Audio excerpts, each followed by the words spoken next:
les 3 impuretés et comment s'en débarrasser. Selon la tradition Vedanta, il existe 3 types majeurs d'impuretés qui empêchent l'homme ou la femme de se réaliser. Le premier type d'impureté, c'est anava. Anava, c'est la fausse idée que nous nous faisons de nous-mêmes. Nous pensons être un corps, nous pensons être né, mourir un jour, avoir une famille, une personnalité, un travail, etc., etc. Une vision, bien sûr, très limitée. Le deuxième type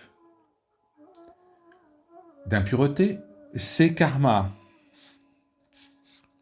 Karma, ce sont les bonnes et les mauvaises actions qui s'enchaînent jour après jour et qui génèrent ce qu'on appelle le samsara, c'est-à-dire le cycle infernal des morts et des renaissances.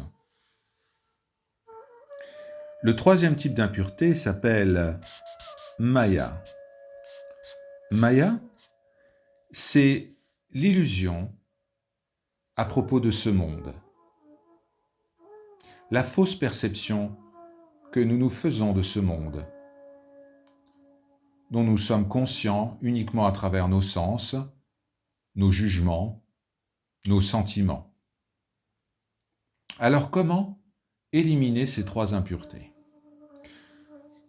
La première impureté, anava, la fausse perception à mon propre sujet, qui me fait croire que je suis un individu séparé du monde, eh bien celle-ci est éliminée par la grâce de Dieu. Et qu'est-ce que la grâce de Dieu? Eh bien, c'est la manifestation d'un gourou physique ou spirituel. Le deuxième type et le troisième type d'impureté, karma et maya, sont éliminés par 2 éléments. Le premier élément, c'est ce qu'on appelle la sadhana, la pratique religieuse ou spirituelle. Le sadhana, c'est le yoga, la méditation, la répétition des noms de Dieu, le service à l'autre, les offrandes, les pèlerinages, etc. C'est aussi et c'est surtout la dévotion, l'amour de Dieu, ce qu'on appelle bhakti. Ces 2 éléments combinés vont éliminer notre karma et vont éliminer notre perception erronée du monde. Il nous faut donc sadhana, bhakti et, dans le cas de l'anava, la présence et les conseils d'un gourou.